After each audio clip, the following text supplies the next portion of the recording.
Director to talk about passenger rail here in Ritzville. My name is Patrick Carnahan.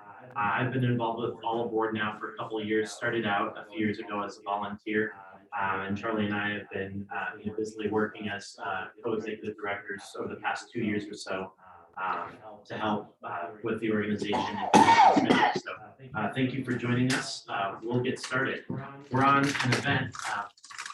We're here with All Aboard Washington to talk about trains, to learn more about what's going on in different communities all across the state on what we like to call the train track. Next slide, please. Thank you, Brian, for the help. MVP. So we started off last Thursday over in Edmonton, Everett, made our way across the mountains. Next day we were in Leavenworth and Wenatchee, had some great conversations there. Continued through the Yakima Valley in Yakima, Toppenish, and Pasco. Then we went on to Walla Walla and Lewiston, Clarkston. Before heading over to Montana, Charlie and I just participated in the 2021 Pacific Northwest Economic Region Summit, which was in Big Sky, Montana. Met with a whole bunch of government officials, business representatives to talk about rail there, and we participated in the first Northwest Rail Forum, which we're really excited about. So we were glad we could do that. And now we're making our way back west. We hit Spokane Airport yesterday, had some great conversations there with people from Spokane Transit and the city.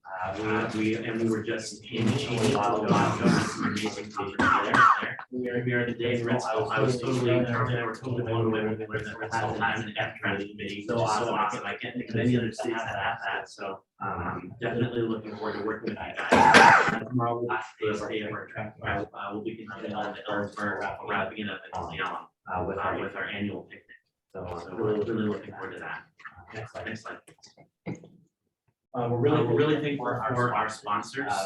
There are a number of individuals who contributed to the organization specifically help make this train happen.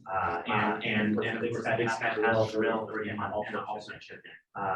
For those of you who don't know, the Big Sky Passenger Rail Authority is a new organization that was founded on the county level in Montana. It consists of, I believe, 15 counties currently across the southern tier of the state that have joined together to operate on passenger rail services.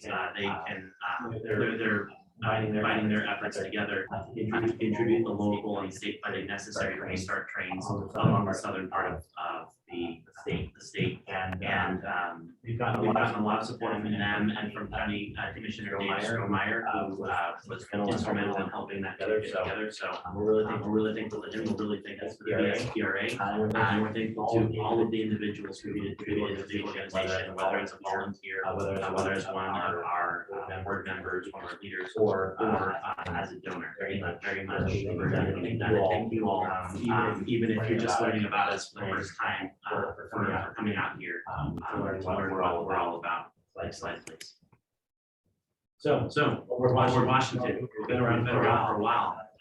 Passenger rail advocacy efforts have been around, particularly since the 1960s. To focus on restoration services all across the country. We know that train service across the continent has declined significantly since then. All Aboard Washington has been around for about 40 years. Really being the prime champion for the restoration and improvement of train services across the state. We're not only about passenger rail, we're also about freight rail for sure. And we understand, that there are significant connections to other modes of transportation. We try to have a broad voice, a broad discussion when we're bringing up these issues. And we're a group of citizens, businesses, and other nonprofit organizations, a large coalition of people and organizations who want to do more, who really see what's going on with our transportation system and want to make it better. We're all about action. We have big goals, and we want to do the best that we can to improve quality of life for people across Washington. Next slide, please. So what are we talking about today? Three big things in this presentation to be followed by a discussion afterwards. The first thing, our guiding principles are what we like to call our 3 E's. So we want to connect those to transportation, why they matter, No matter what sort of transportation we talk about, we have to connect these three principles to our work. Secondly, talking about kind of what's going on, what are the efforts right now, particularly to restore east-west passenger rail service in central and eastern Washington, and what are some of the steps that we needed for Ritzville to get to this station, what would have to happen kind of on a state like that's possible. And finally, what you need, how you know help, whether as a volunteer or a donor, one of our leaders, someone, a local representative. What is your role in helping make passenger rail better? What can help all of Washington? So those are the three things we'll be focusing on, and then we'll move on to a discussion. We want to hear from you. We want to hear your ideas and thoughts on what we can do as an organization, and what are your needs? How do we represent you as we public legislators and then beyond. Next slide, please. And it's really good to start this conversation kind of with a simple question: what is world-class transportation? If you talk with anybody about this, oh, what's cool transportation? What's cool transit? A lot of times you hear, oh, it's that light rail system in Seattle, right? Maybe it's the bullet train in Japan, Shinkansen. I have read that. Or maybe we hear about some of these futuristic concepts like magnetic levitation hydrates. A lot of times we think about world-class transportation, we're thinking about rail, and particularly we're thinking about fast rail that requires unbelievable amounts of crazy engineering and futuristic concepts, things like that. But we get all over Washington building that's about a lot more than just that. Next slide, please.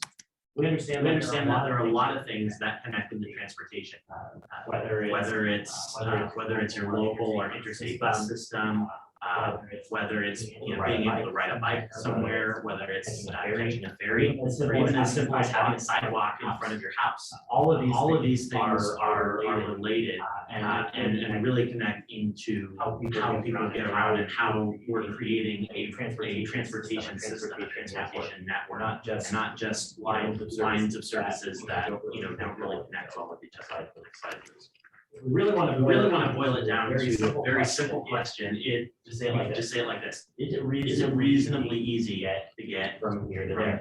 I walk out my front door. That might be whether on this side, not into that side of the mountain, whether on an island or whether on the Inland Empire, and find a reasonably easy and affordable set of steps that I can take where I want to go, wherever that might be, whether that's a bus, whether that's a train, whether it's taking a bike ride to the next town, any of that.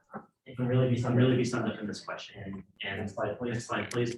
We know that the answer to that question these days, particularly here in Pennsylvania, particularly in eastern and central Washington, is no. Charlie and I did a routing just to see what would it be like to get to some of the places that we were visiting. We did a route from on Apple Maps from Seattle to right down I-90, right? It shouldn't be that hard. It only takes 2 hours. It takes 2 hours or less by car.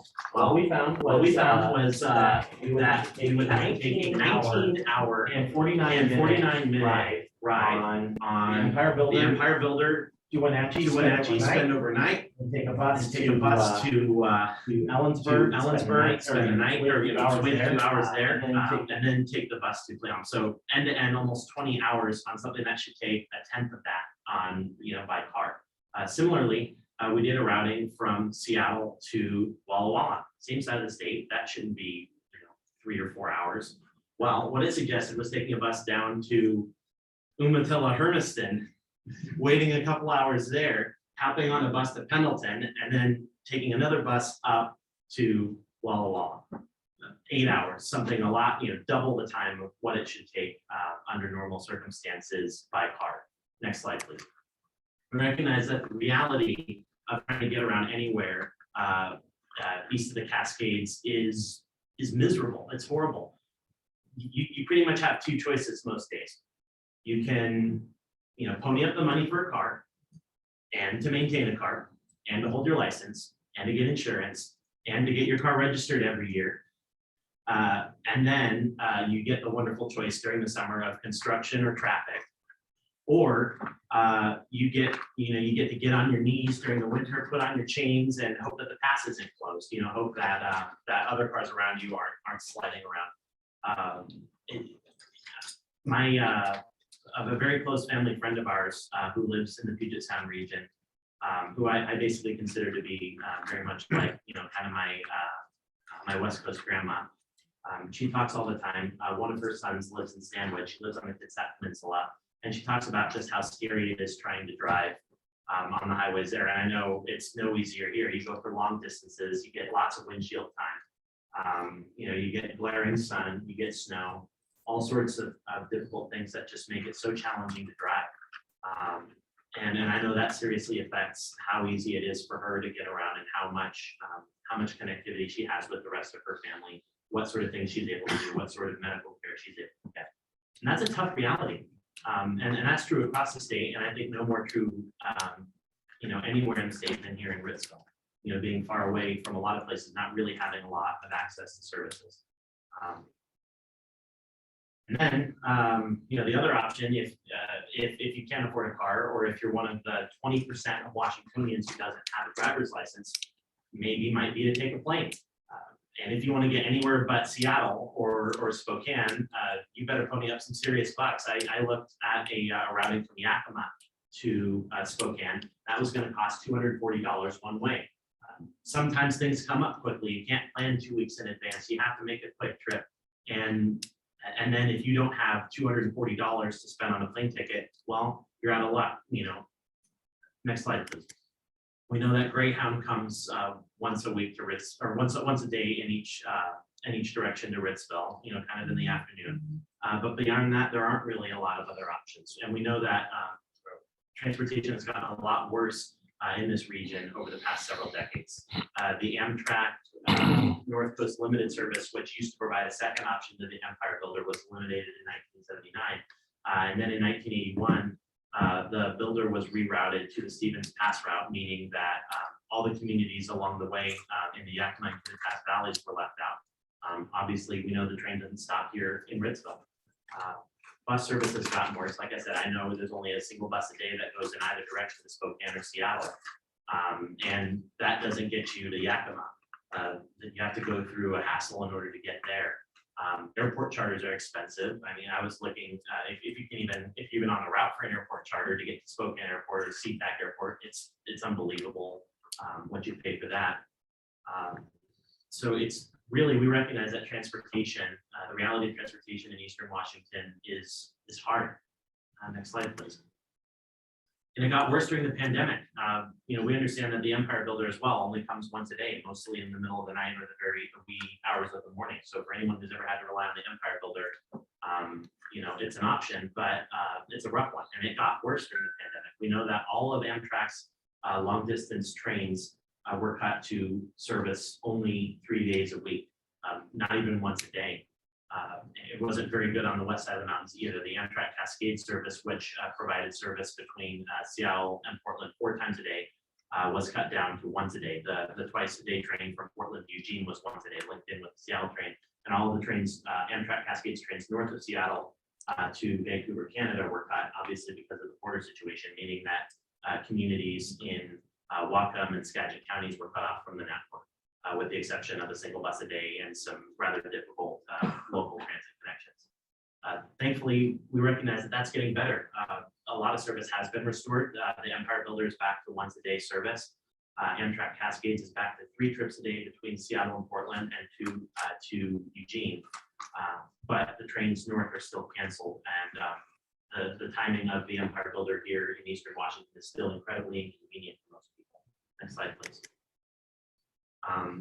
But we think that there are opportunities. We know that even in the middle of the pandemic, even with the trains cut down so significantly, that ridership was actually doing pretty well. When you adjust for the number of trains that were there and for the capacity constraints that were put in place, Amtrak was actually performing very, very well on the Cascades corridor. And in fact, on Amtrak's overall network, the long distance trains were the ones that held up the best. They saw the lowest drops in ridership and the quickest recovery. Mostly due to the fact that many communities are dependent on these trains. They have no other options, or they have very few other options, some of which went away during the pandemic. So we're really excited to see that. And we, that just goes to show just how important these trains are to people. Next slide, please. So that brings us to our three guiding principles. Why do we talk so much about trains? People like to say that trains are, just something from, 200 years ago. That's just old-fashioned transportation. But we recognize that what was once old is now new. There's so much more about passenger rail that applies to what's going on today more than pretty much anything else. And we think we really ground our work as a nonprofit group in these three principles: local and regional economic development, environmental stewardship, and equity. Next slide, please. The first piece, let's talk about economics. I've had conversations with people during this entire trip, and I'm sure you have too, about just how hard it is to travel when you're getting a little older and you can't drive, or when you've had an accident, you can't drive. When you don't have the money to afford a car or to buy a plane ticket, well, is Greyhound going to be there? Can I get where I need to go? And that makes a real difference on what people do, how people live their lives. We understand from Amtrak's own data that about 11% of train riders in the entire state, and that's including both the Cascades corridor and the Empire Builder, would not choose to travel if they didn't have the train available. I mean, 11% of ridership in the entire state is composed of people who probably don't have other options, who need the train as a way to get around, and that's higher than the national average of 8%. And we understand that tons of people come from anything other than buses. We know people say, oh, well, you can just replace it with a bus, right? Well, only 10% of riders in Washington state would choose to use the bus as an alternative. And people people would actually, choose to take the plane to shell out tons of money for a flight, or to drive, spend tons of time, behind the windshield, having to deal with driving at night, things like that. And all of this makes an enormous impact on our state. Next slide. We understand that when people have more options for travel, and particularly when it's easier to travel within the state and within the region, rather than just making it easier to hop on a flight to Disneyland or Orlando, that money stays in our communities, and it does a lot for our communities. According to Experience Washington, the state's tourism bureau, the average day trip visitor in Washington spends about $84 in every community that they visit, and the average overnight visitor spends $366 in every community that they visit. With the efforts going on to restore east-west passenger rail service between Seattle and Spokane via the Yakima and Kittitas valleys, we know that adds up to about $7 million in extra spending in communities across the state. And we know that makes an enormous difference to communities like Ritzville, to communities like Toppenish, communities like Cle Elum. So that's an enormous impact right there on economic development. Next slide, please. Then, of course, there's a conversation on equity. This is something I just learned about. I'm not sure if you've heard it too. People in Washington live outside of Seattle. I know, right? People act like people only live in Seattle, and people act like urban communities are the only ones that need transit, like they're the only ones that need Amtrak, the only ones that need transportation investment of any sort. But we know that that's not true. We know that there are amazing communities across our entire state, and particularly here in the Inland Empire, that are just wonderful to visit, that have so many things to do and see. And there are people that have needs here, well beyond, just what's being offered right now. And there's a great example of what's gone on in Virginia to address this issue between urban and rural equity. The state DOT conducted a study a few years ago examining the possibility of relieving traffic congestion on the I-95 corridor, very similar to I-5, connecting Washington, D.C. with the state capital of Richmond. They looked at what it would cost to expand one lane in each direction about halfway to Richmond, Fredericksburg there, which is kind of considered to be part of the commuter ring of DC. They found that just expanding that 52 miles or so, in each direction would cost somewhere along the lines of $12.5 billion. It would take 10 years to finish that project. And as soon as that project opened up, the lanes would be just as full as they were from day one when they broke ground.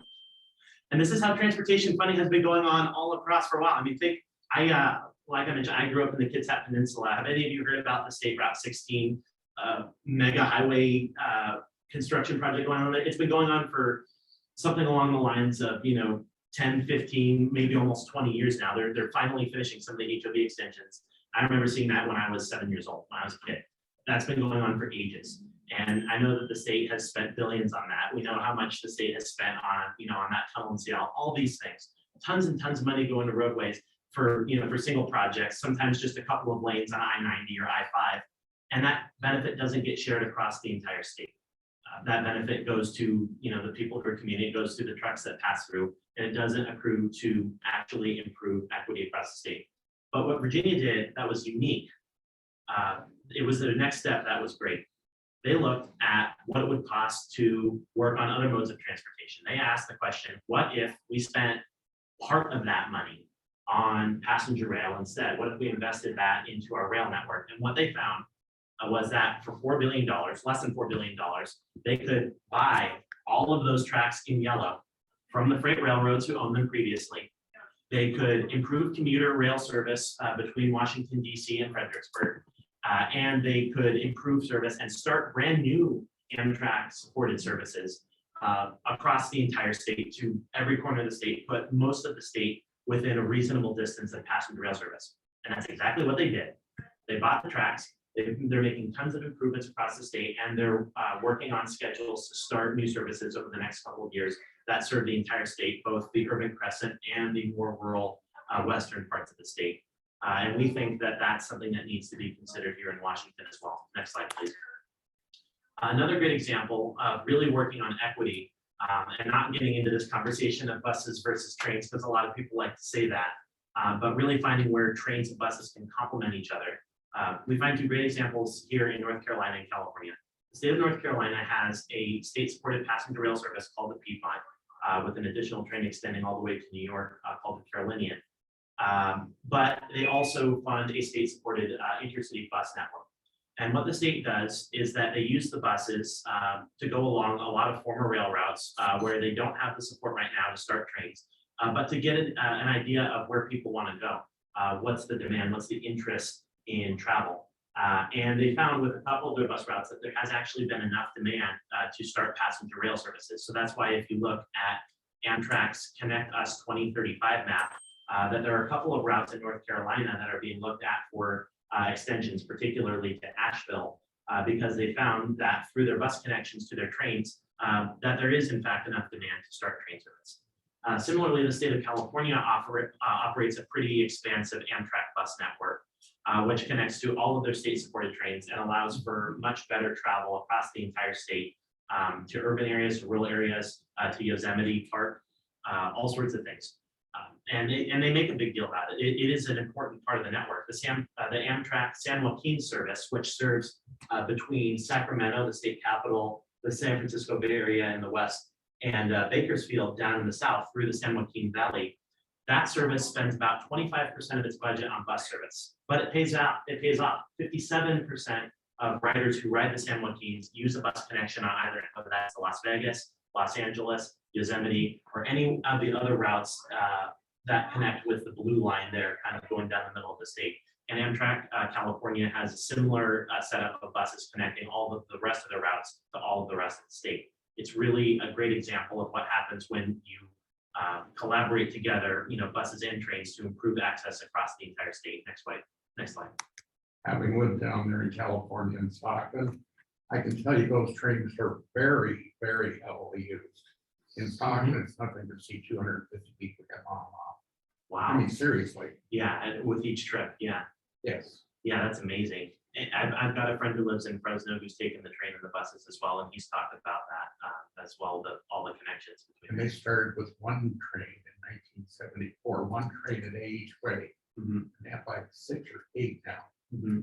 And another great thing to consider about the San Joaquin's corridor that I think is very relevant here, kind of like I was mentioning, Amtrak's more rural long distance routes have held up the best of all the routes in the system. And of the 3 corridor services that Amtrak California funds, the San Joaquin's was also the one that held up the most of its ridership and has seen the fastest recoveries across the entire state because it's connecting essential travelers. It's providing an option for people who don't have options. And we believe that that is absolutely a critical thing to consider when we're talking about equity here in Washington State. We think that by having a stronger emphasis on intercity passenger rail services and long distance passenger rail services connecting the entire state and connecting those with local transit services, with intercity bus services, and with all of the local transportation options like sidewalks, like bike lanes, all these sorts of things, that really improves equity for everyone. And it doesn't just keep the benefits in the urban corridors where a lot of them go to right now. A really important point to consider too, and I think this has big implications for the restarting of east-west passenger rail service through the Yakima Valley and improving train service on existing routes, is U.S. federal DOT policy on cost-benefit analyses. A lot of times, the guidance for federal grants suggests that a project is going to be a much stronger competitor if it saves travel time.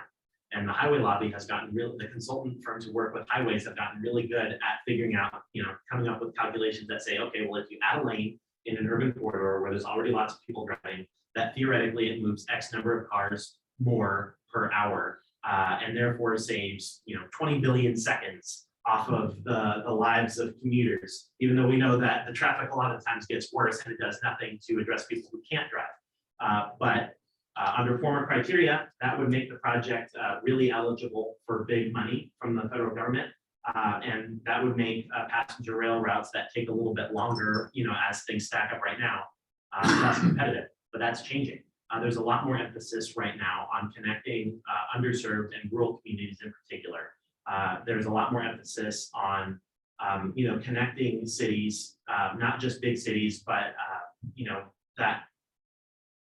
that have smaller communities between them. And there's a significant interest in, considering environmental impacts, considering equity impacts. All of these things now are now being looked at by the federal government as stronger criteria for services. And we believe that that's going to stack up great for improving east-west train service across Washington. Next slide, please.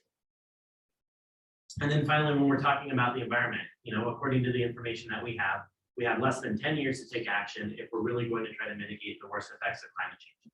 So that means we don't have 20 or 30 years to wait on the high-speed rail project that they're talking about over in Seattle. We as an organization would love to see high-speed rail. We think it's a great concept. I've had the chance to ride high-speed trains all across Japan and Europe, but the bottom line is that we have priorities that we need to be thinking about now.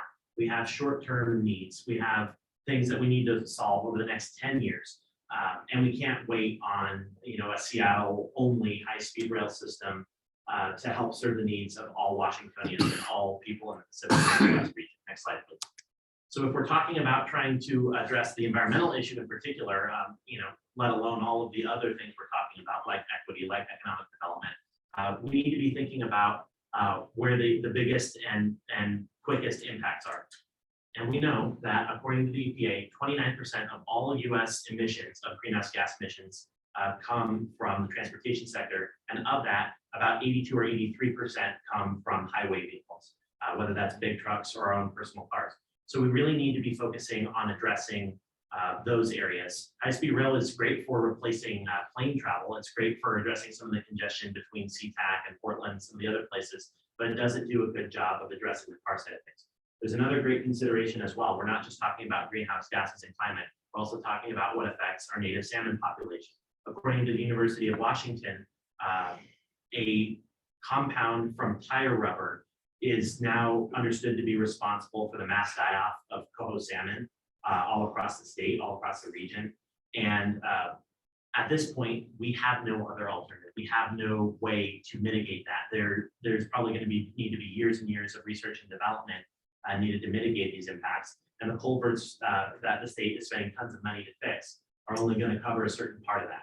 So we need to be thinking about leveraging all of the transportation resources we have that don't depend on rubber tires. And it just so happens to be that really the only form of ground transportation, and let's even include air here because planes have tires, that doesn't contribute to this problem is rail. We also know that we have a significantly underutilized rail system. According to one of our colleagues we work with who has done a lot of transportation research over the years, the US is 40th in the world in terms of how well it utilizes its rail system. We used to have the rail system that was the envy of the world. And now we're behind Mozambique in terms of how well we're actually leveraging it, how well we're making use of it. That has to change if we're going to address all three of these issues. Next slide, please. So with all of these principles in mind, all of these ideas, our vision is this. It's pretty simple. We believe that with some prudent short-term actions, some good actionable items that we can do today and that we can do over the next couple of years, and not just with long-term planning efforts, We believe that Washington can revive the rail revolution that started in the early 1990s with the concepts of high-speed rail and all these other things. We can get backward creating not just a world-class rail network, but a world-class transportation network, a transportation network that serves the entire state, that connects the entire region, the entire Northwest, and gives people in small towns and big cities the option to get where they need to go. The options to connect themselves to the communities, to the people, to the opportunities that matter to them. And this is something that I published in the American Public Transportation Association's newsletter earlier this year. It's called Speed Lines. It was in their main issue, just kind of outlining some of these concepts and challenging the high speed rail project to be more inclusive, to be more equitable, to not just be a fast train between Seattle, Vancouver, and Portland, but to be a project that's more inclusive, that has a broader vision for what we can do all across Washington to improve mobility for everyone and not just in the big cities. Next slide, please. And we've illustrated that right here with our vision map. Now, to be totally upfront, this is not what we believe are the only options. This is not what we think is the end of the discussion here. We think that this is a short-term picture, something we can do over the next few years that we hope with a lot more better working together we can accomplish sooner than the next decade if we really get the support behind it that it needs. And we think that this is the bare minimum that our state needs in order to be considered reasonably well connected. Again, we think that there's a lot more that needs to be done, but we think that at a very minimum, we need to restart daytime service between Seattle and Spokane through the Yakima and Kittitas valleys and serving communities that don't currently have service, like Ritzville, like Cheney, like Connell, like Prosser. All of these places that are not being considered as part of our state transportation network right now. We think that we need to improve Amtrak Cascade service. The Amtrak Cascade is one of the best performing train corridors in the entire country. And with just a few enhancements, we believe that it can break the 1 million riders per year ridership mark. We believe that there are opportunities to improve our state buses. We know that Amtrak funds a bus right now between the Tri-Cities and Walla Walla to connect with the Empire Builder 3 times a day. When we start east-west service, or even before that, why don't we extend it to Lewiston? Why don't we include Clarkston and Dayton, communities like that along the route who don't have any options?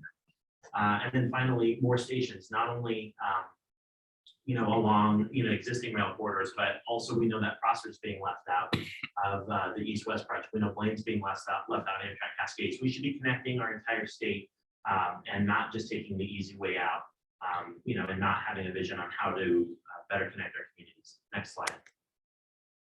So what we'll be focusing on today mostly are the East Rail Restoration Project and also talking about what would be required for Ritzville to get a station on the existing routes or along the east-west train route. The route that's in discussion would be a once or twice a day train service between Seattle and Spokane via Tukwila, Auburn, Cle Elum, Ellensburg, Yakima, Toppenish, and Pasco, connecting all of those communities at least twice a day during daytime hours, which would complement on either end, kind of with any of the existing services, whether it's the Empire Builder, whether it's the Coast Starlight, or whether it's Amtrak Cascades. Next slide, please.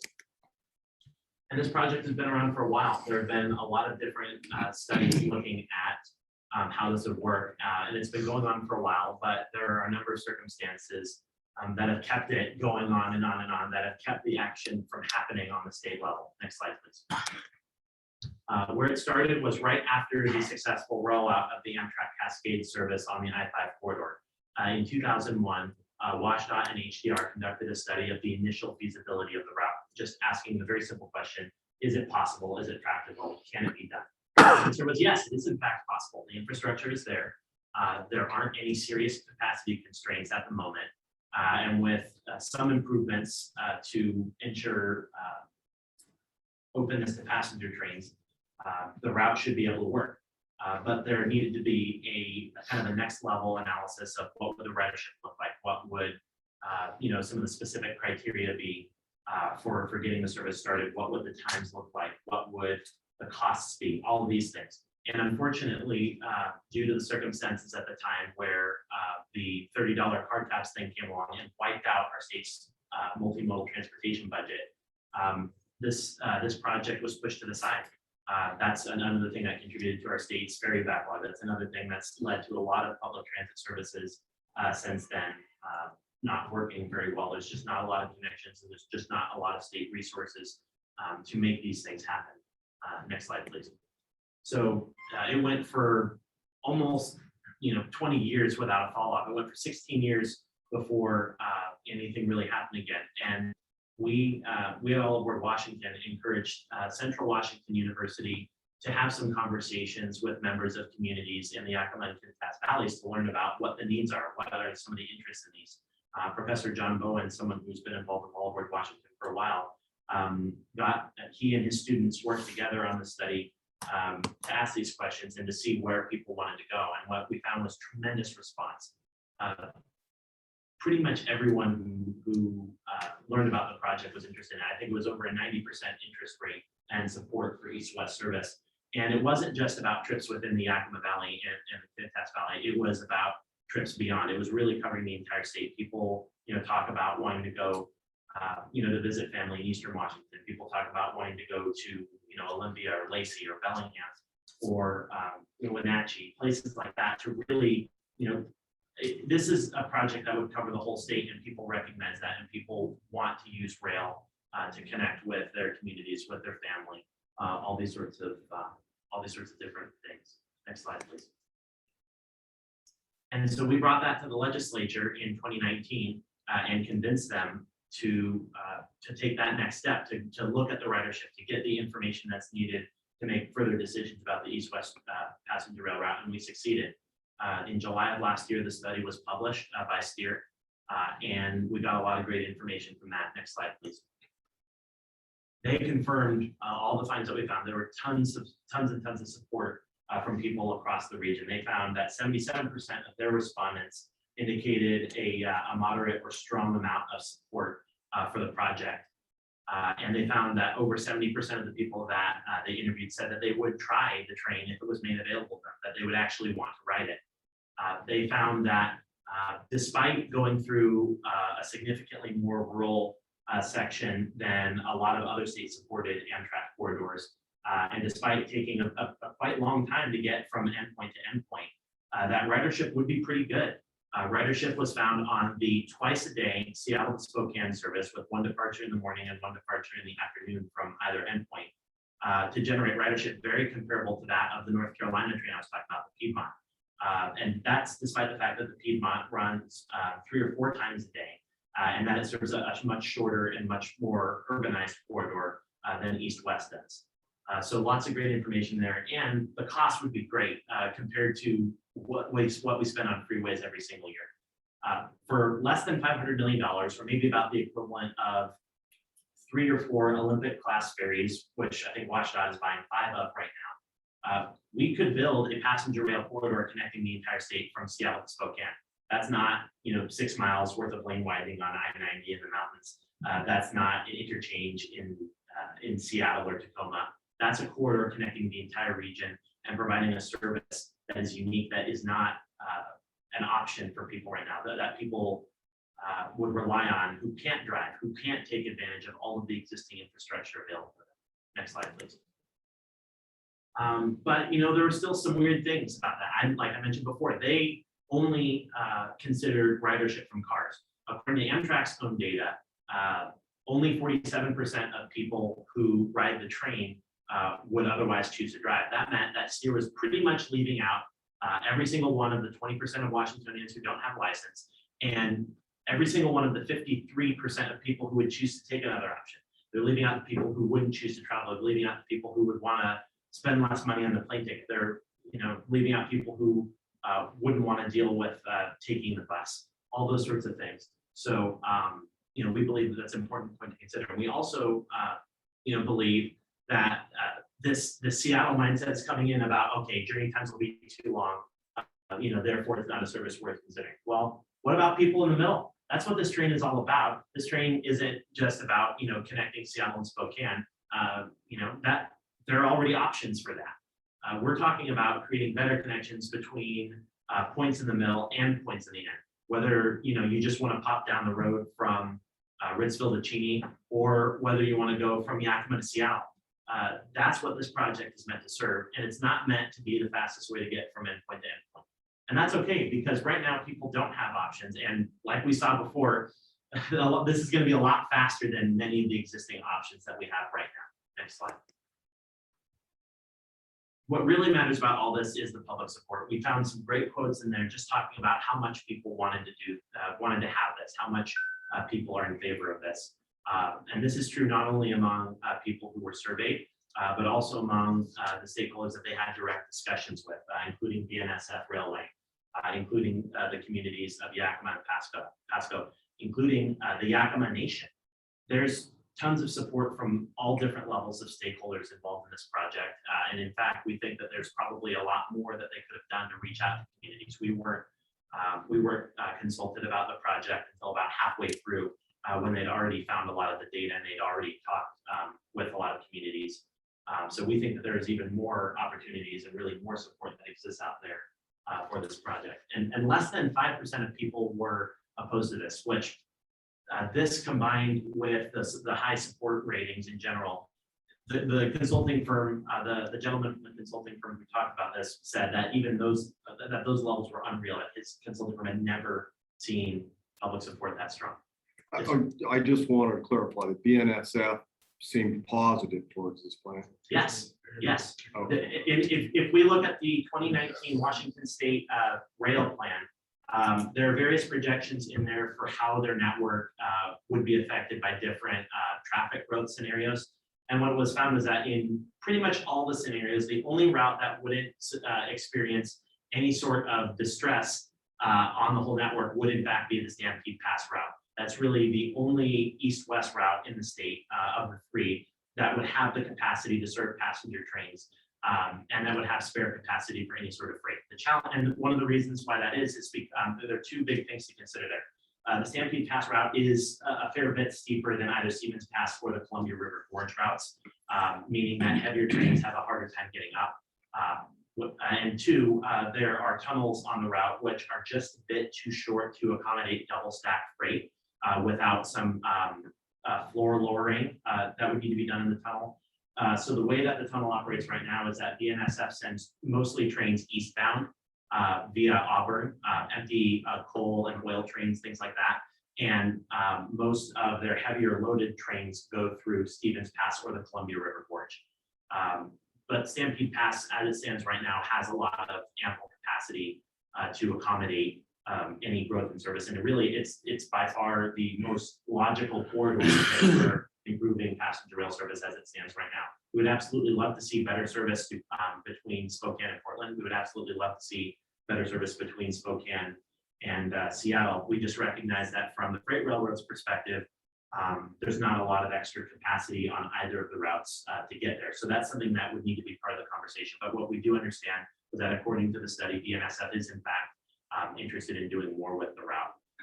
I'm sure especially in finding ways that we can collaborate on improving freight capacity as well. So some great conversations to be had there based on what we've learned from the study. Next slide, please. And in fact, the study recommended that there is further work to do, that there is a lot more that needs to be determined. We got some basic ridership figures, we got some basic understandings of what can be done, but there would need to be more specific in-depth conversations with BNSF about how to coordinate freight schedules, what specific times a day could we have passenger trains coexist with the freight trains, what times a day could we provide service to best serve the communities along the route, and what are some of the more specific things like station design or route modifications that would need to be done. We have an understanding of some of the basic infrastructure needs, but there's still some things to be found out. And there's some more that I'll talk about later that would make the project eligible for federal grant opportunities that are part of those next steps as well. Next slide. And this is where we talk about adding a station stop in Ritzville. What's required for that? We all know that Leavenworth was successful in getting a new station added to the Empire Builder route that goes between Spokane and Seattle. We all know that back over the last couple of decades, there have been successful efforts to add train stations in communities like Stanwood and Olympia-Lacey. So what does it take to add one in Ritzville? Based on what we know, on the conversations we've had and reading through these documents, we understand that there's a lot in it for the state. The state actually has to pay a fair bit of the costs associated with that. And as a result, the state has created some guidelines for what needs to be done in order to justify the creation of a train station. One of the big things is that they don't want to have any delays to the existing schedule of the train. Typically, they want the communities to help with funding or at least facilitating some of the infrastructure improvements that would be needed in order to get a station. So, for example, by adding a couple of minutes of stop time here, and then a couple of minutes for slowing down and then speeding back up, communities might need to look at how they could help with infrastructure improvements that would take 6 or 7 minutes off the schedule, something along those lines. And they also want the communities to demonstrate in some way that there would be significant ridership that would come from that station stop. And I'm not too familiar with this process specifically, whether the city itself or the county provides it, or whether there's, some sort of other analysis, but in any case, we understand that WashDOT wants to show that there's going to be ridership from there. But then there's kind of a little bit of a hazy area, because as you can see on the bottom of the cover page, it was something that was produced by Washington and Oregon. And from my own reading of it, it seemed like it was referring specifically to the Amtrak Cascades corridor, which is supported by the state. When I talked with the director of the Rail Freight and Ports Division, Ron Pate, at this conference in Montana, in fact, I asked him a question about that. Does this apply only to Cascades, or does it apply to other routes? And he says that it does also apply to other routes in the state. So I think that does present some challenges, but also some opportunities for how it could work. I think if the city or the county is able to provide any sort of funds, whether that's with the station, whether that's with track improvements, or whether the city and the county are able to facilitate any conversations with some of the stakeholders, whether that's BNSF, whether that's some of the freight clients, whether that's with the Washington State Transportation Commission, whether that's with WashDOT, whoever it might be. I think those are the efforts that are really going to pay off, and those are the ones that are going to be necessary in order to get train service here. And I think that this would apply for adding a station on the existing route, or whether if we were to expand daytime service between Seattle and Spokane via this route, that might also be in play as well. Next slide, please. So that brings us to kind of our list of major needs, and we've already kind of gone through a lot of them. So I won't spend too much time here, but these are kind of the 5 things that we're juggling, and the 5 things that are kind of serving as obstacles toward improving service across the entire region and making the most of the network that we have. Next slide. The first is restoring service as much as possible on all of the existing routes, because as communities are cut off from services, clearly that makes things hard for people. That makes it a lot harder to work on expanding the network when what we already have has been lost. So one thing that we're trying to deal with is restoring service to Northwest Washington as quickly as possible. Unfortunately, because of the border situation with Canada and the fact that the train does end in Vancouver, BC, that does make for a challenge, but we're actively talking with WashDOT about how that's going to work and how quickly we can make that happen. Next slide, please. The second is improving frequency on Amtrak Cascades. My colleague Abe Zumwalt, who also has done a lot of the work into looking at what Virginia has done with their rail, also has some great information on ridership and frequency. Through an analysis he did on a lot of the state-supported corridors across the country, what he found was that if you have somewhere kind of in this magic number of 6 to 8 trains a day on the corridor in question, ridership boosts. And the reason why that is because you're no longer having to look at a schedule, no longer having to worry if you're going to miss the last train, because there's at least going to be another 1 or 2, available later or earlier. Just things like that make it so much easier to say, okay, I'll just ride the train. It's there. It's easy. I can ride it. I can get to the station. I don't have to worry. So we think that with the existing Amtrak Cascade service, making as much of that route as possible, improving the frequencies on that route is really going to show the entire region what rail can do. And we think that will help Amtrak Cascade break the 1 million annual rider mark, which would be huge for the service. Next slide, please. Oh, and just as a side note, we think that probably at about 6 to 8 trains a day, that's probably going to be good enough for a long enough time that then it's going to be the bigger gains are going to come from improving services to places that don't have it. So at 6 to 8 trains a day on Amtrak Cascades, that's when we start. That's when we think it's going to be easier to start looking at other routes where there isn't enough service, or where there is no service at this point. The next thing, and this is an enormous problem that almost nobody talks about, is the lack of train equipment available in the United States of America. The fact is that most of our equipment right now is approaching an average age of somewhere in between 30 and 40 years old. Most of our equipment was assembled in the 1970s, 1980s, maybe some in the early 1990s. And so Amtrak is woefully behind on the equipment that it needs in order to operate its services. We don't have enough of it to deal with, to do a lot of the services that we already have. We know that some train sets have been, decommissioned during the pandemic, let alone to try to expand service like is being envisioned right now. Amtrak has signed a contract with Siemens Mobility, which has a factory in Sacramento, California, and they are going to be the ones who will be producing a lot of Amtrak's new equipment, but it's at least a few years off. We're not going to be seeing trains rolling off the line and in service probably until at least 2024. And that's if, since this is a big production line and we'll be getting the first equipment, it might even be a few years later than that. So that's an enormous challenge that we have to overcome as we're talking about how to move things forward. Next slide. Then, of course, we need to be thinking about building a robust rail and bus network, not just lines. Our colleagues at Cascadia Rail here have a map of what high-speed rail could look like, which we think would be great. Again, we would love to see high-speed rail. But the reality is that the project, as it is envisioned by Washington State DOT, does not include any of those other lines connecting the rest of the state to the east.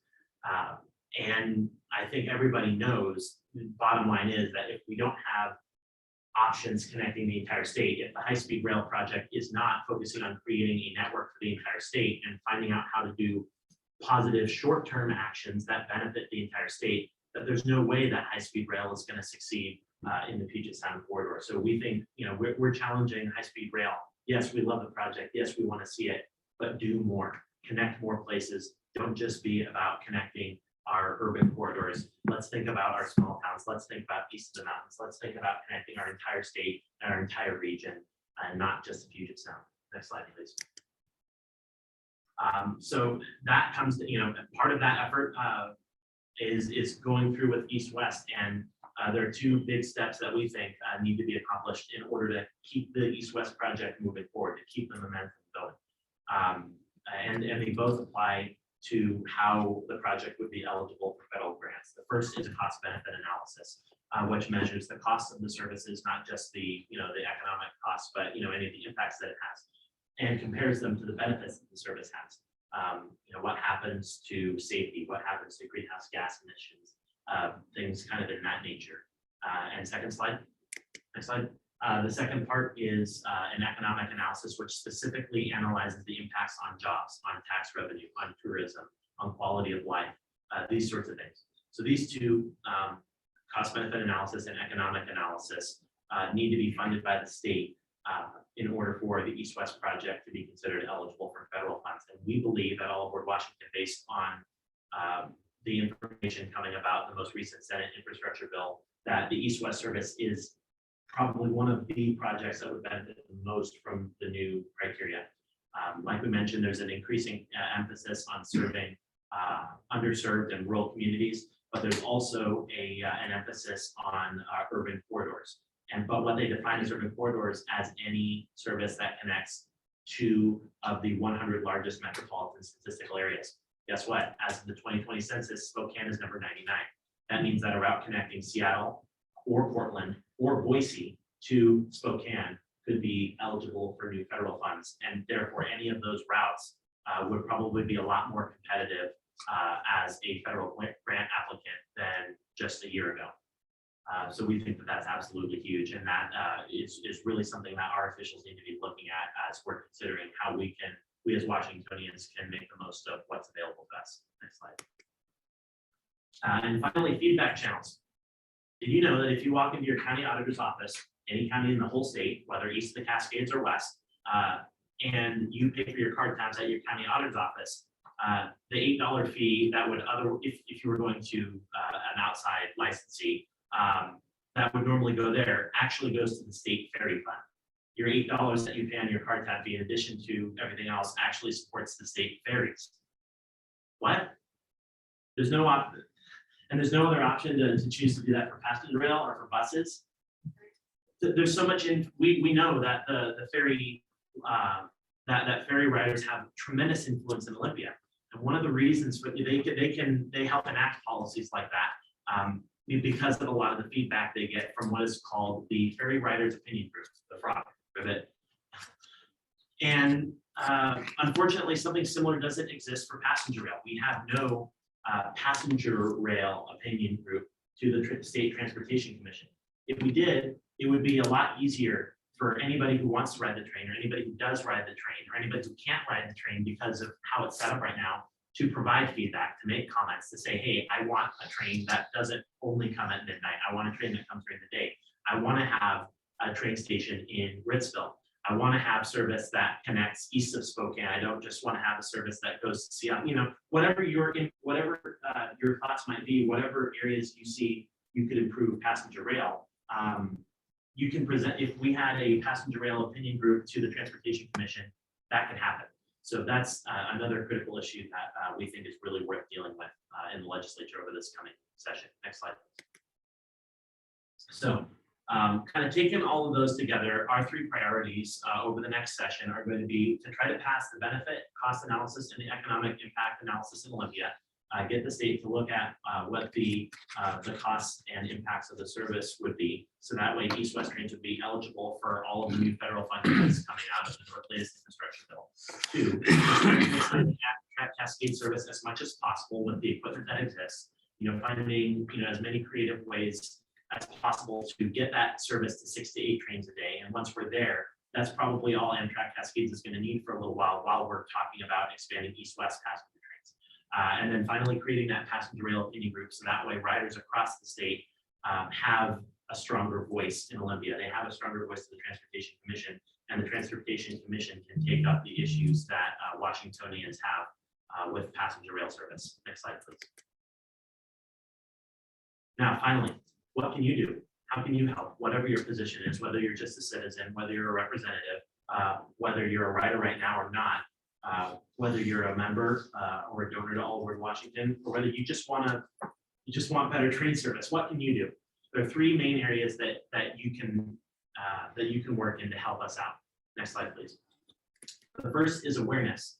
The biggest thing that we've heard when we've been talking with people all across the state is that people don't know that we actually have a train service right now between Seattle and Spokane, and between Spokane and Portland. A lot of people don't know that there is a project underway right now. Is that a break? That's the one time it's beneficial. There we go.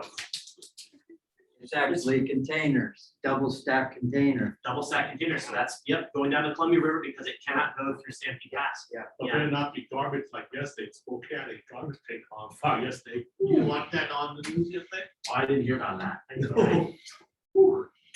So, That was a garbage train that caught fire. Yeah. It was on I saw the fire. I didn't know what it was. No, But it was a garbage train. okay.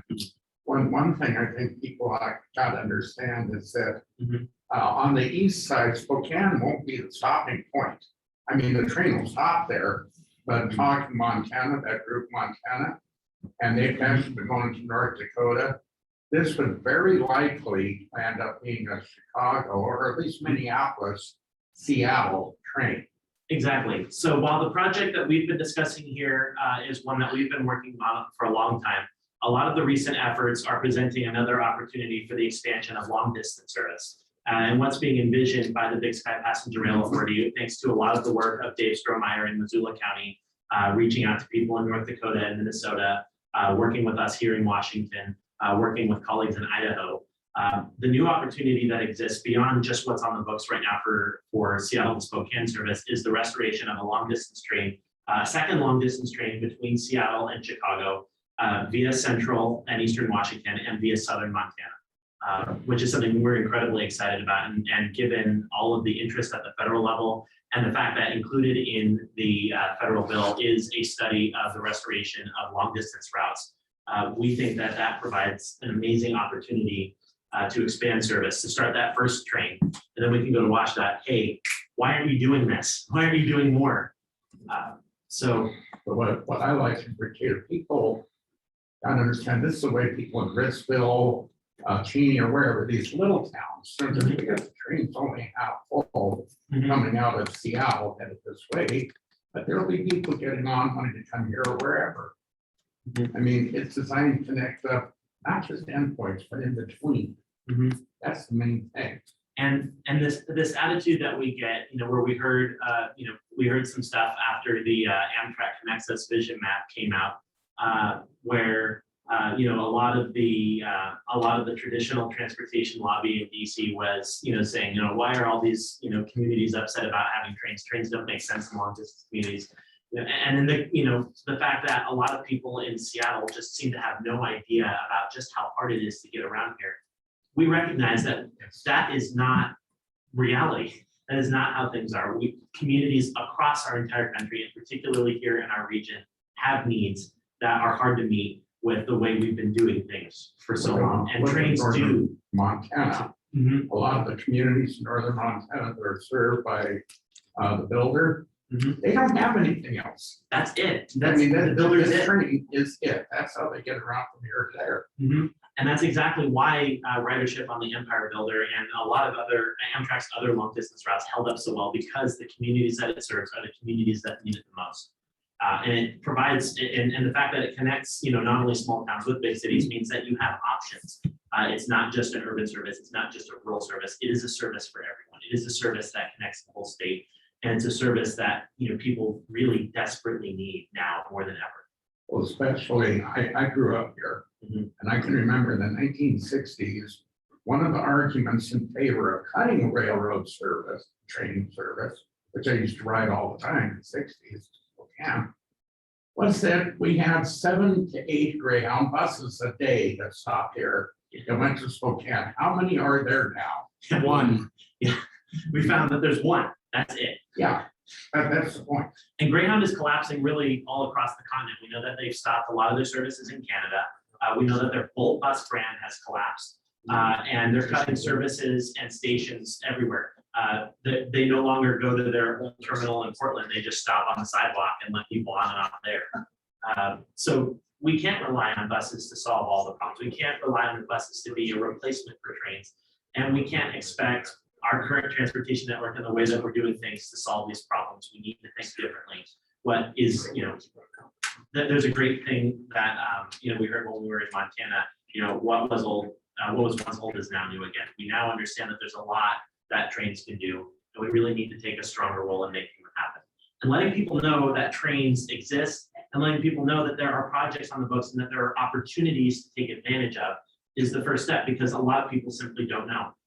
That was something that our colleague and our vice president, Gary Work in Yakima, has encountered, that very few people in the Yakima Valley know that there is a project underway to restore daytime passenger train service. Very few people know about that station stop policy guide that WashDOT has for new stations, including Ritzville or Cheney or Connell.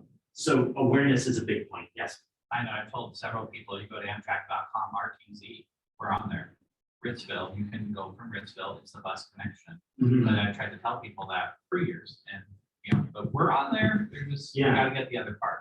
So that part, because I look at the ridership for RTZ and it's 0 year after year, when I look at the reports, because nobody's using the Amtrak.com. Because there's so little talk about it. Yeah, and we found even WashDOT doesn't really publish a whole lot of information about Amtrak Cascades. The Amtrak Cascades website is old. It's in need of an update. But Oregon is actually doing a much better job of that now. And Oregon has started a new campaign to let people know about the restorations of service within the state and the connecting buses and all the destinations you can get to within Oregon. And so we think, WashDOT and ODOT should work together on that. That there's some really great collaborative opportunities to make sure people know that you can in fact get to places, whether it's through Amtrak Thruway, whether it's through the Amtrak trains, whether it's through Greyhound, however that might be. We need to let people know that these services exist.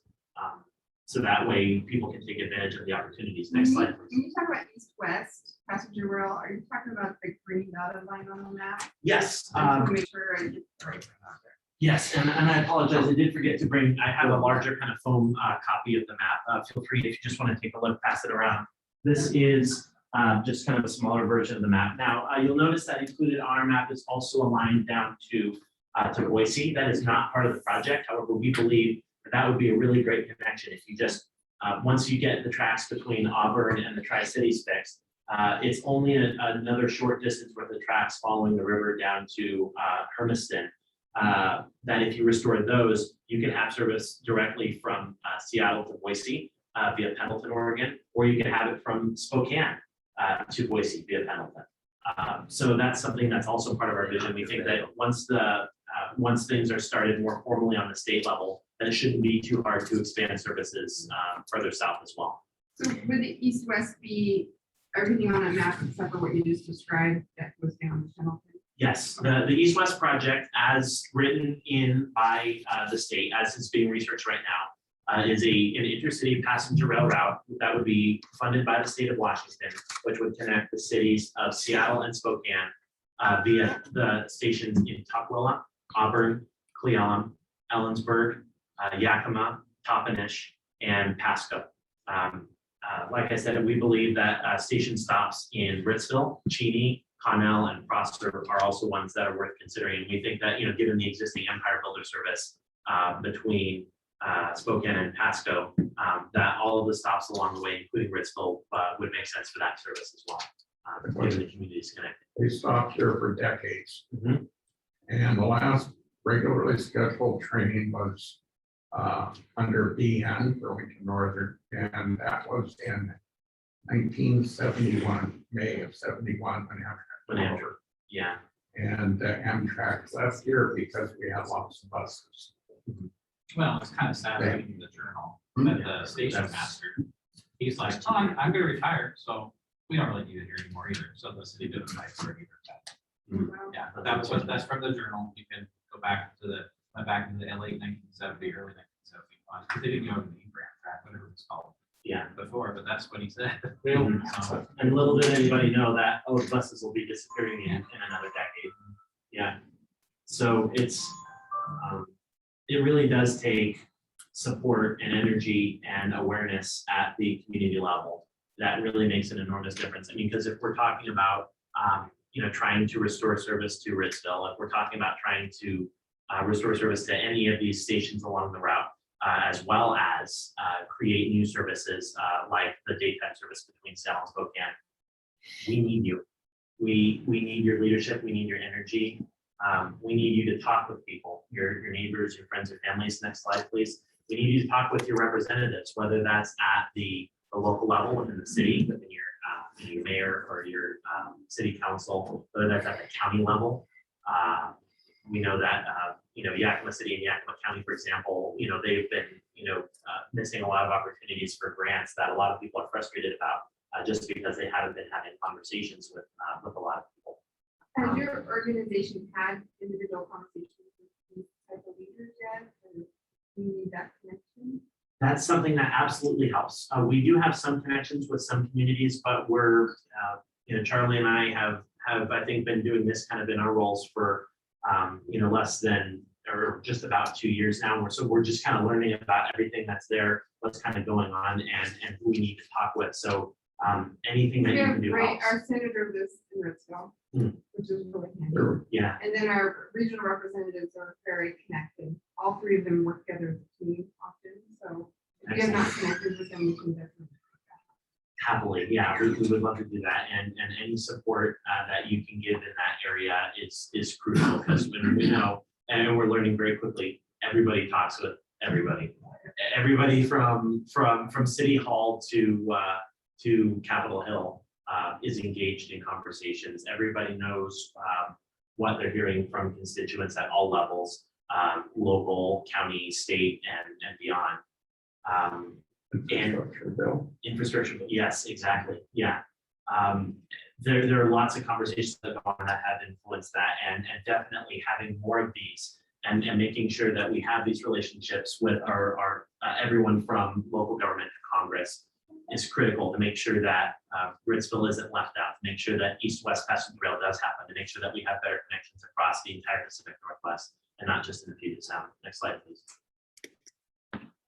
And we think that there's some great talking points to have about this, because we probably hear a lot of the same old tired arguments about how, oh, yeah, aren't the trains supposed to pay for themselves? Didn't they used to pay for themselves? Why are we subsidizing trains?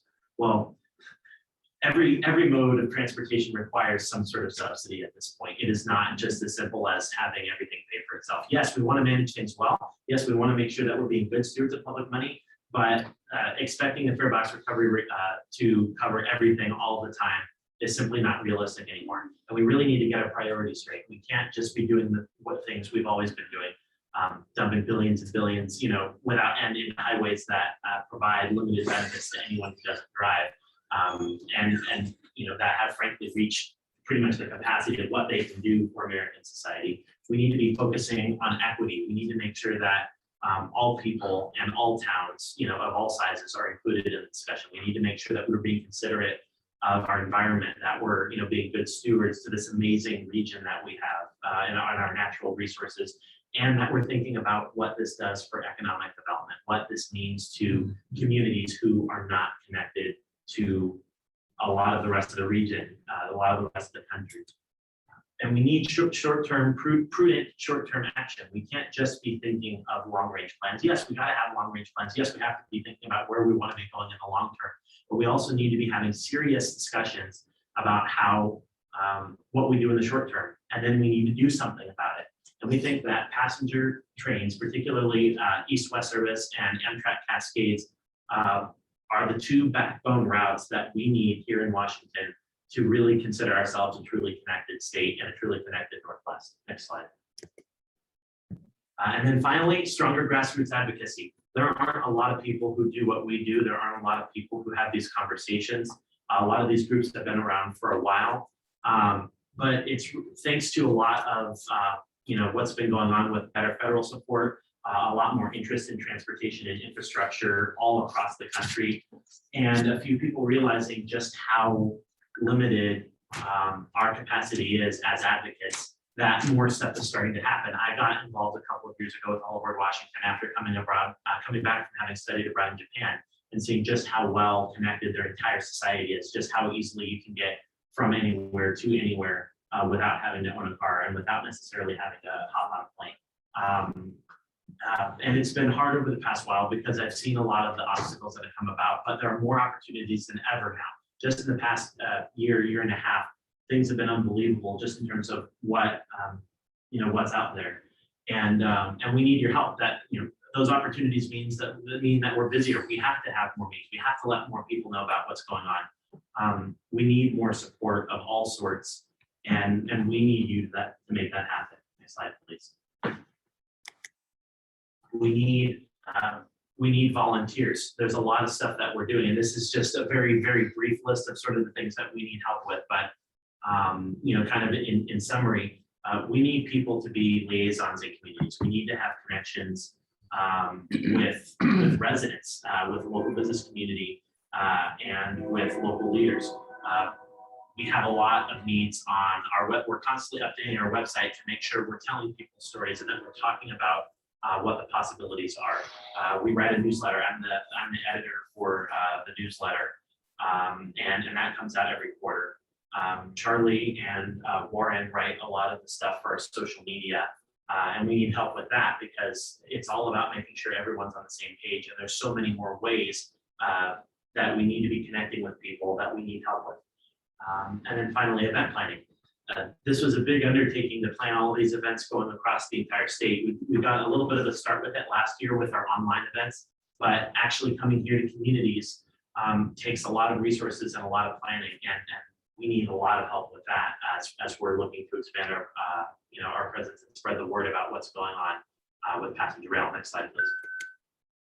Leadership. Our board of directors are leaders. They are responsible for our organization's policy. They're responsible for making sure we meet our fundraising goals. They're responsible for maintaining connections in their community, making sure that we're being effective as an organization, that we're achieving our mission and our vision. So if there's anything that you can provide, whether it's regards to, your connections with local leaders or professional leaders, whether that's through helping us with developing our organization's official policies, or whether that's with your contributions to helping with fundraising, helping make sure that we're able to sustain what we're doing over the long term. All of that is greatly needed. The next slide, please. And that comes to donations. Everything that you can do, anything that you can do really helps. Based on what we've been doing, where we've been going, everything, we need $7,000 in order to make this happen, in order to keep the train track going and to keep Awa's budget going. So anything that you can do to help support this, whether that's through your own personal donations or whether that's connecting us with organizations or businesses that feel the same way and that want to see these things happen. Any of that is greatly appreciated. Anything you can do to help make sure I have enough coffee to make it over the mountains tomorrow night is greatly appreciated. Thank you. And that leads us to, I think, one of our last slides.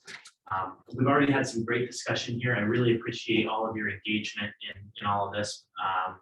But yeah, this is why we're here. We want to hear from you. We want to have a discussion with you. What are the challenges Ritzville is facing? What are your priorities? What matters to you and your community or your business with regards to transportation?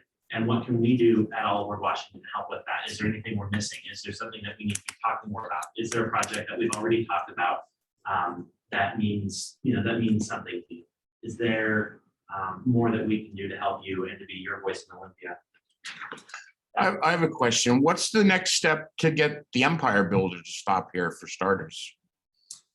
Now, I'm still learning more about how that process works exactly. It's outlined in the document, I think a little bit more formally, but I couldn't tell you exactly what the next step is. But what I do understand is that at the very minimum, kind of in the ballpark on the whole, you need to identify what the impact is going to be on the route. How many minutes off of the current scheduled time is that going to take? What sort of track improvements or network improvements would be necessary in order to mitigate that extra time that it would take? And then what sort of ridership and I think economic impact is the station going to have on the route? I think are the biggest things, because I think Amtrak and WashDOT don't want to, from their perspective, they don't want to put in the money to have a train station if they don't think that it's going to benefit the route, and if they don't think that there are going to be any resources to make the improvements, to build the station and to make the track improvements necessary for the service to happen. So information on that, I think, is a really good starting point. You might also want to contact Rob Eaton, who is the West Coast PR person for Amtrak. You've done this already, if you guys want to hear about it. Okay, what have your conversations been like with Rob? So in 2014, Linda, Mayor Cadillac, myself, and the Chamber of Commerce, we met, and he came here because Washington DC wanted to see inside the depot. So he was super excited to come. And so we talked for 2 hours. He was the mayor of Leavenworth. And so he was the one who got the stop. And he told us the whole story of how to do that. Then he got hired by them as a government West person. So, and then he came back again in 2018. And I know he had talked with the railroad, but he had also looked at the site closer in case if the city wanted to reuse the depot.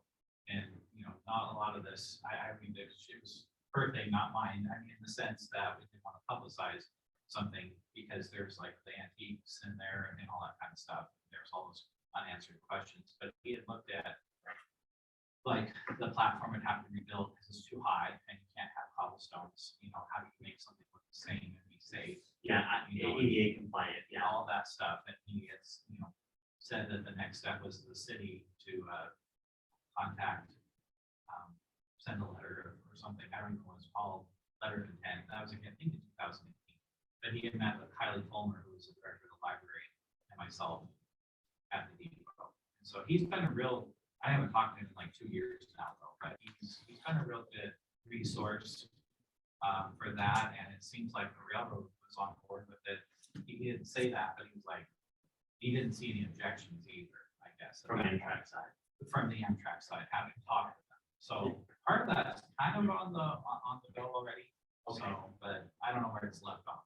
Okay, and just as a quick follow-up to that, do you know, did you have any conversations about whether or not the WashDOT station stop policy guide applied? Did he Well, mention I don't anything think, on that? I don't think that was even a horizon yet. Okay, So this is, 2014, I see. so in 2008. Oh, yeah, that's right. Okay, so it would have been, So- yeah. No, it's just seeing what the options were, and what sort of like the facility would have to be, and he thought it was a fantastic building, to be used again, that'd be great, or whatever had to happen, but.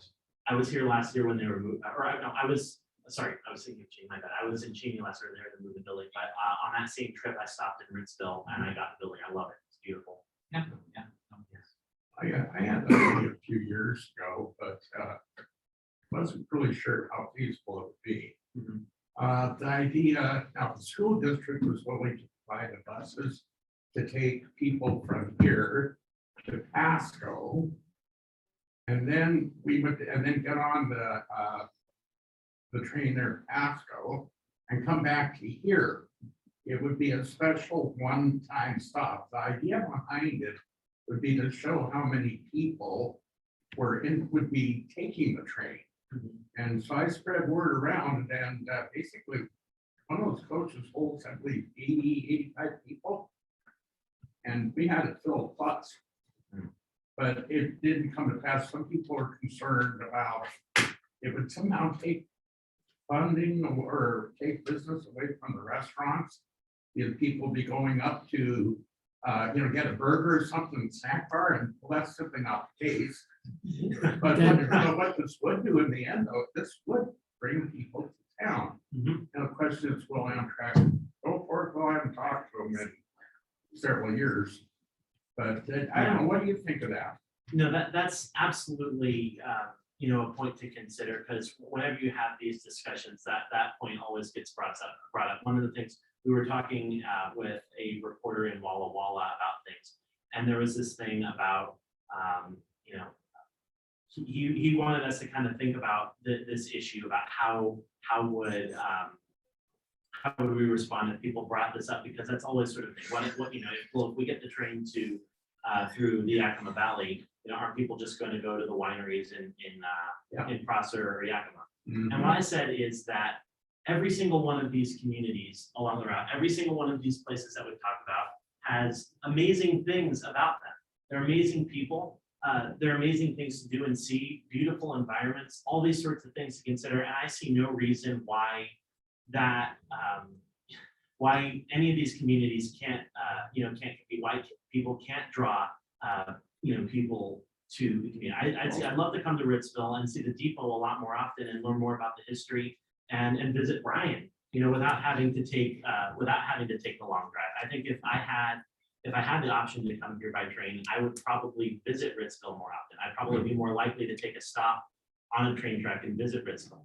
So I think if anything, that makes it easier for us to connect with our region, rather than going on big trips to faraway places, because it's easier to get there.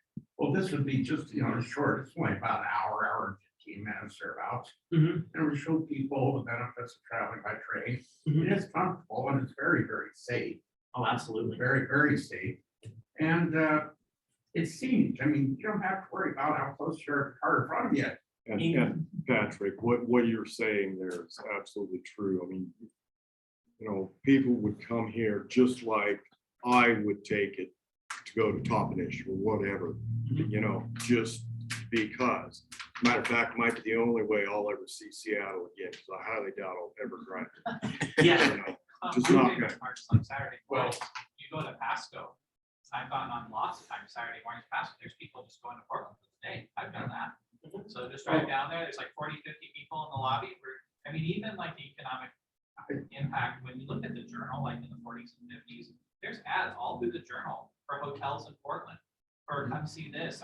So they paid money to Ritzville, our journal, our newspaper, and Because there's exchange. That's the Exactly. point, is that it's exchange, that when we're all better connected, when we can visit each other, when we as a society, have fewer obstacles separating us, we can get to know each other better. We can see each other's amazing communities. We can be a little less divided as a society. That's really what it's all about. So Yes, I sir. got You've been one- asking for a while. Well, basically a question. So do you restore passenger service to Ritzville? We're talking 2 trains a day. Mhm. Are they going to stop on the main track, load and unload, and then take off? Or are they talking about having another track? And also, if you're having these people at the depot, how much of the depot are you gonna want to repossess to turn into the train station as opposed to the museum it's been for the last 30 years? And are you manning it, or are you keeping it open? Do people just wait outside and use the porta potty, or, what? Those are all details that would have to be determined further along in the process. We're basically, kind of where we're at in the process is, trying to get WashDOT to even Right. want to set a timeline for doing anything with this, Right. because it's always, when it comes to rail, there's so much that, gets held up because of kind of the status quo of doing things. So to the best of my knowledge, none of these details are known at this point. But certainly that's something that would be looked at down the road. And I'm sure if we're talking about, for example, the infrastructure improvements that would be required to have a stop at Ritzville, avoid impacting the, freight trains and the speed of the route, that something like an extra parking track or like a side track for a loading unloading would be Well, considered. I'm sure. there's a track there, but it's not accessible from the depot, because the main line runs right next to the depot. Mhm. So the next one over and then to the train station originally before 1910 was on the other side of the tracks. Mhm. So I don't know, it's as long as there's enough room in between, they're stopping and going all their northern trains, then you can probably fit it in, but Given the way it works at other stations like Bingen or Freda, where there's basically a main track, and there's not a huge number of people boarding, even Wenatchee, Wenatchee is a second track, but it would probably just use the main track. Yeah.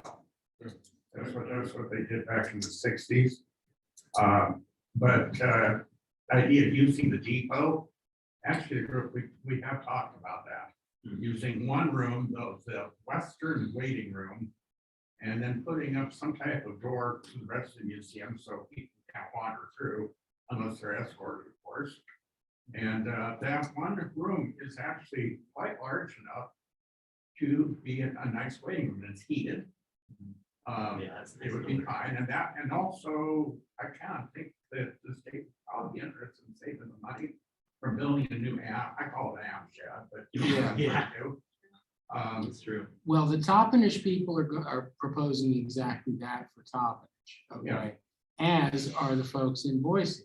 They've got, both of those buildings are in operation currently, but they've figured out ways that they could create a waiting room either with the existing building. In the case of Boise, I guess it's something next door to it, but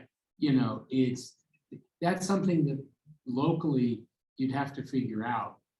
In the city of Ritzville took a look at Leavenworth. Yes, Went, stopped there and took pictures, and there's not a whole lot of infrastructure to it. no, So what Charles has described, we went and walked through the depot and said this room would totally, if you compared it to Leavenworth, would totally work, but we own all that property as a city. So if there has to be another infrastructure out there, a platform, we would definitely look at the cost of doing all that, because we know in the long run, all the benefits that you just went over. So we as a city, we are ready when it makes sense to do so, to start putting numbers to what this project would be, and to just let us know, even for you to hear from us, that we would be on board as a city to help with infrastructure. Now, granted, I would formally go to council to get that approval currently, but that has been the consensus that we've had from our city, is that we would help invest in terms of infrastructure to make that happen. and having a letter of that sort would be very handy, okay? I think expressing support for the east-west project, I think especially those economic and cost benefit analyses would be good.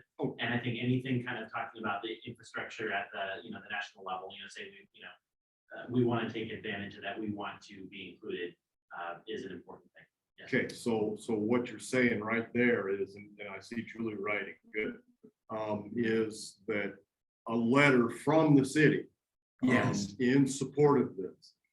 Do you have a Word format for that? Sometimes people have, hey, this is what you need to be asking for, or recommending, kind of like writing yourself your own birthday card. That's cool.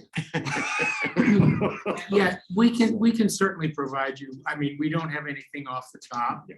but Of course, we could do it also. It's not Sure. a thing. We just want to make sure that we're using the words that you want used. You Yeah. guys are involved in this. well, and the other thing that you're gonna wanna do is who do you send it to? Okay, you're gonna wanna send it to several people. You're gonna wanna send it to your state representatives. I forget, which congressional district are you Kathy McMorris. in? Okay. Will Send it, be, I mean, the way the speaker's got, as I understand. okay, send it to her, okay? And send it to Amtrak and send it to WashDOT. And we can give you the appropriate, people Okay, in all of so those you guys places. aren't asking us to send a letter to you. Not right now. No. No. In this case, this would be, a more formal letter of support. And there are lots of different places, we're kind of still learning about, how all of this, kind of works ourselves and where exactly are, all the opportunities. But the way that we understand it is that, all of the officials, on kind of the higher levels of government really want to hear from the cities. They want to hear from constituents. So I think, part of it is for this upcoming legislative session is going to be an expression of support for those kind of next steps of east-west passenger rail. But it's probably also going to be, I think we'll probably come up with a more exact understanding of what we need, as we learn more about what's going on in the, on the Senate level. But probably also a letter of support regarding some of the efforts going on at the Senate level. This could be the creation of what's called an interstate passenger rail compact, where essentially it's like an interstate compact between states that would then allow the states to cooperate on rail planning issues in the region. And that commission or that compact, the commission created by the compact could then express support for specific projects within and between the member states. There's also something that we're kind of working on called a Greater West Working Group, which would unite stakeholders all the way from Chicago, Denver, Portland, all the way up from the north, to the border, in trying to restore passenger rail services. And this is particularly true of long distance passenger rail services. That is not included as much in kind of the current version of the transportation stuff, but that's kind of the working group that we're a part of as All Aboard Washington, along with Elaine Clegg in Boise, Dave Strohmeyer in Montana and beyond. So that's going to be an important thing, kind of uniting the whole corridor, from coast to Chicago, behind getting better train services, whether long distance, intercity, or otherwise. There's one more thing too. I know you said there's only one bus line. I think there's three. There's one from Wenatchee to Spokane. Yes. And so to be able to have an intermodal as well, where you share the cost, they would love it because then they get more passengers, but then also reduces the cost for the city, possibly, because now you have more partners. But I just think there's three bus lines, Northwestern, a couple others that you could have an intermodal center. that Yeah, like to Salt Lake cooperate City together, has. yeah. I like the where Amtrak and right next door was the bus depot. Yeah.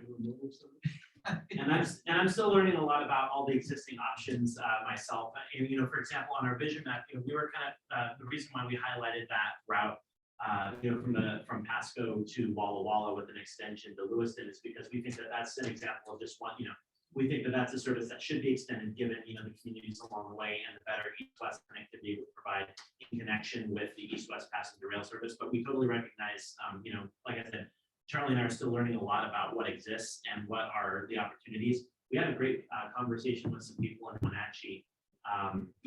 Some of you may know about the rail line that exists that connects from Wenatchee pretty close to the Canadian border, going through Omak, Okanagan, Chelan, that area.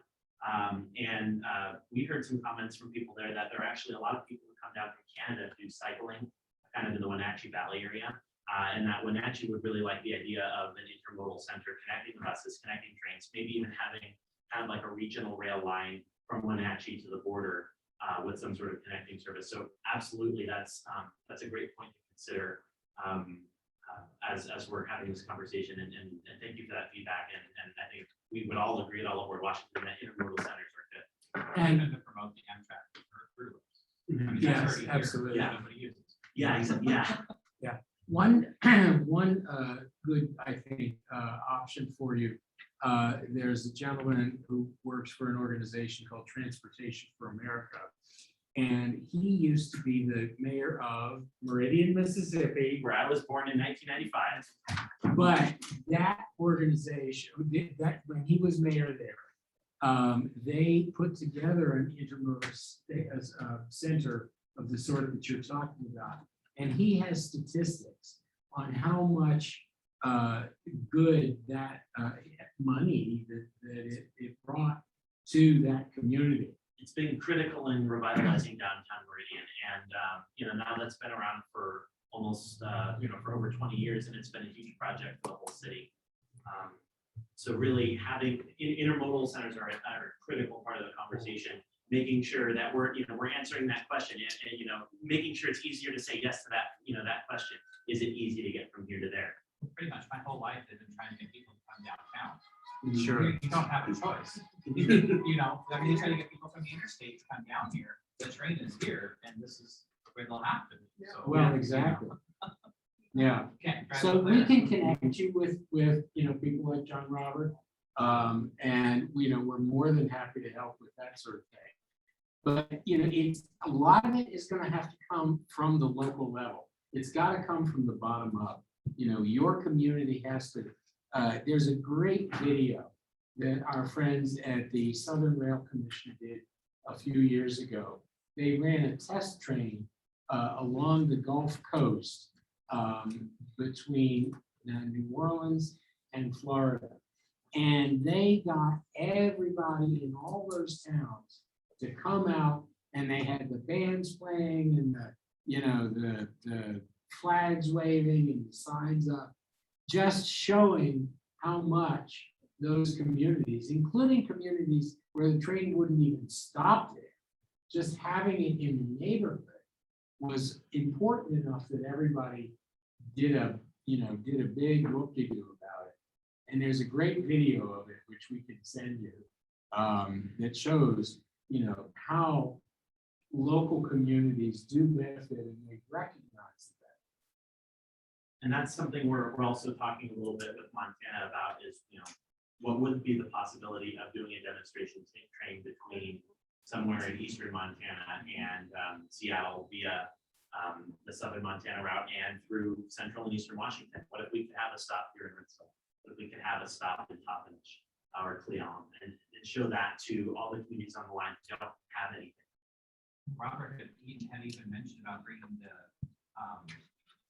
I don't know what it's called, it's not the museum train, but do you remember that? Yeah, the show train. And Yeah. park it here for a day or two. Yeah. And let Oh, the yeah. community go through. He said, yeah, if you guys are interested in that, I don't know, it just hasn't happened. So. Hasn't there been a show train that's come to Ritzville, and there are a lot of people that showed up for that? Well, there was the speed one, yeah, Speed one. several years ago, yeah, now, but, no, this is Amtrak, and they have their own, you go through it, and it shows the history. And education. Yeah, they have this is their 50th anniversary this year, and they put together an anniversary train, which they did actually for the 40th. And they've got, I think, the same train, but they have, as you said, they've got all sorts of cars in there that show the history and everything. So that's definitely worth looking into. Do you guys have a time schedule or anything?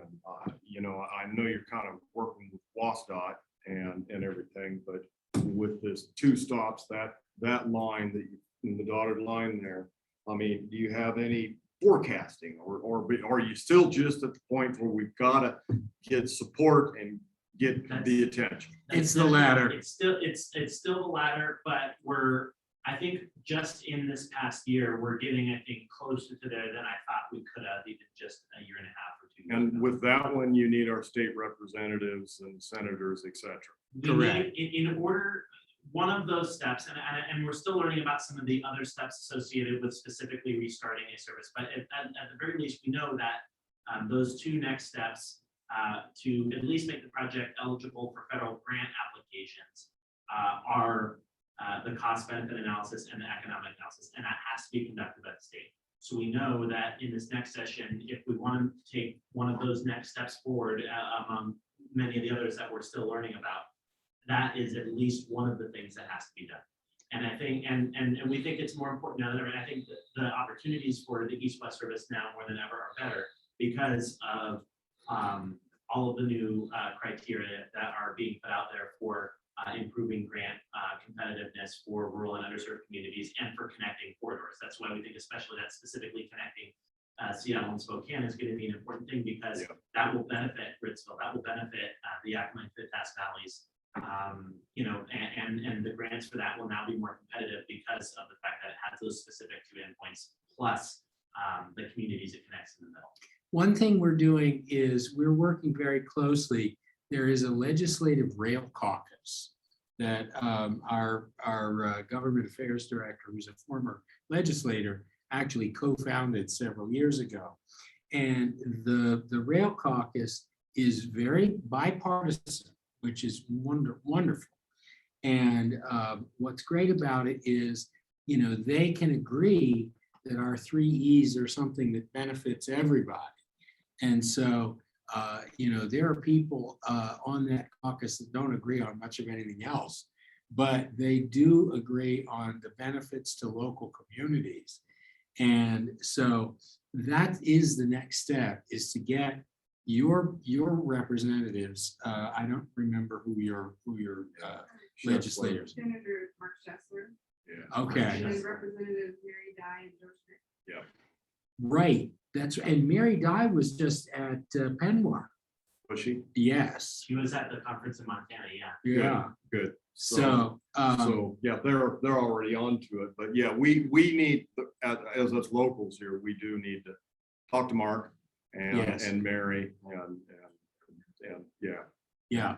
yeah, that Make sure really. they're going to those rail caucus meetings. Well, and also, we do have the rail committee and hopefully Linda, I assume, will be on it. I'm sure Gary was, wasn't he? Yeah, we used to have switched mayors, but the mayor we have currently was the prior mayor the last year. Okay. So she has history already with Thomas. Yeah. And I haven't Okay. had a chance to get her connected on everything. She was gonna be here today, but her husband's coming back home from the hospital.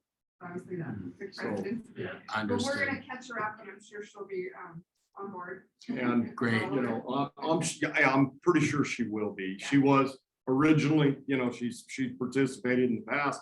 I'm sure she would like to, and if not, why throw my name in there if you would, so. I've talked to her, she's interested. Okay, that's great. Well, what we can do is, we can help you prep for discussions with these folks. We'd be happy to sit in on them, with whatever meetings you have. These days, everything's done by Zoom anyway. So, I was gonna say, we probably go down and have dinner with him if you want. Oh, well, okay. Do you have any plans for dinner, Charlie? I don't think so. He has been around, like, even as he helped for me a week or so ago. Yeah. So, Depends on what he's doing. But again, it's just from the bottom up, right? You folks, your committee, talk to the folks who are representing you in Olympia, and then we go from there. and then you guys stand connected with us. Would that be best through you? Sure. Yeah, And he is- I mean, you could take my name too, but I mean, I was thinking we should have somebody that's here. Well, then Charles, you'll be on it and yeah, you guys will also get in touch. So, but I would think the city would want to be aware of what's going on. Yeah, absolutely. Yeah, I've got my cards. Happy to pass that on. Happy to stay. We want to stay in touch.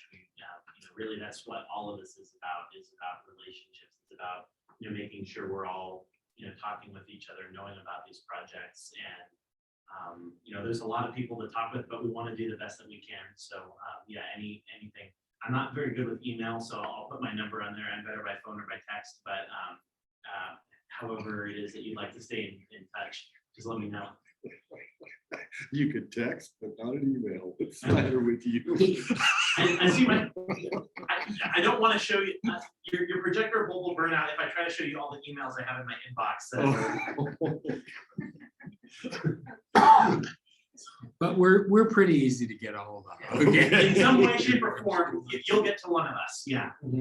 Yeah, flip to the last slide that has our Yeah, contact information. Oh, yeah, 2 more or 3 more slides. Yeah. One more. There you go. That's how to get a hold of it. I'll take that foundation thing and break for it. Somebody's not.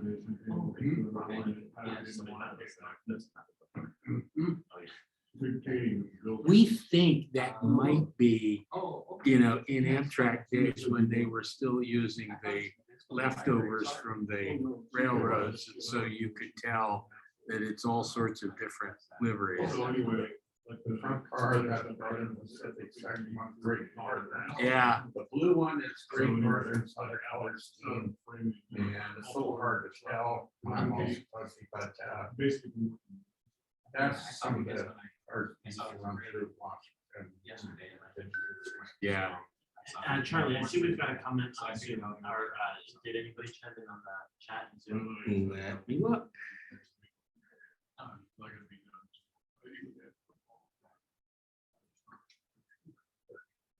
That was earlier. That was the initial message, okay. Yeah. All right. I think. What are some other thoughts we have? Any ideas out there? Anything that you thought of that we haven't talked about yet? Anything that that we're missing? We wanna hear. We wanna. I think about 100 students on the Empire Builder, both to Pasco and to Seattle for weekend trips. I know just to continue to try to do that because kids are like, why doesn't everybody do this? That was one kid who told me that several years ago. I have lots of pictures of them on the train in the sleeper car, and that was always kind of a nice way to help because that was from 2014 to about 2018. Actually, no, one couple weeks before COVID, I took them to OMSI, so we went on the Empire Builder just for a day. Yeah. And Yeah, Portland took the orange line to the OMSI, then came back, went downtown, and they're like, why, I could do that, kids felt like they could tell their parents, let's just do this for the day. We were back again, 10 o'clock at night. They were pretty tired, I was too, but, it just shows that you can go and spend the weekend in Portland if you want. Yeah.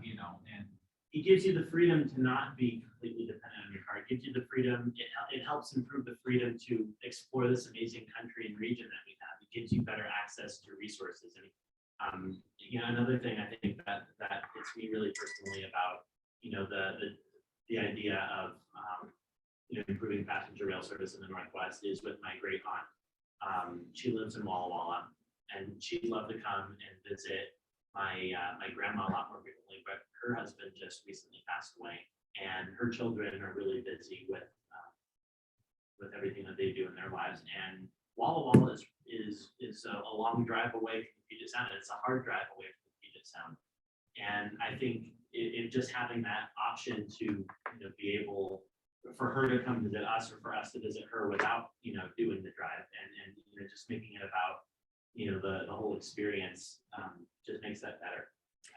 I think really it helps us connect with our country and with our neighbors in a totally different way than pretty much any form of transportation. When we're behind the wheel of a car, we think of each other as competitors. So why is this person in my way? Why is this person blocking the lane? We forget to think of each other as human beings. We forget to have conversations. When Charlie and I were riding the train from Washington, DC to Denver via Chicago, we just sat at the dining car with a mom and her daughter who were going back to Michigan. And I've stayed in touch with the daughter. We're still friends. Actually, I happened to be in Grand Rapids back in January, and I just stopped by and said hi. I would have never, made this friend had it not been on the train. It seems like it's so rare and so hard to make friends with people on the plane, or when you're driving, but you make friends and you meet people in a totally different way on the train. And I think a way that our society desperately needs. we used to have a gentleman named Fred. He was almost 100, or probably was 100. And he had always gone to visit his friends in Montana. And I know people in our community were always worried. I can't remember his last name. He died about 7, 8 years ago. But people would drive him to Spokane, be on the train at 3 in the morning. Are you sure you're safe? But I mean, just thinking of people like him, who could have easily just started and If it was gone. available, yeah. If it was Yeah. available, but I think he did that like almost his whole entire life and it became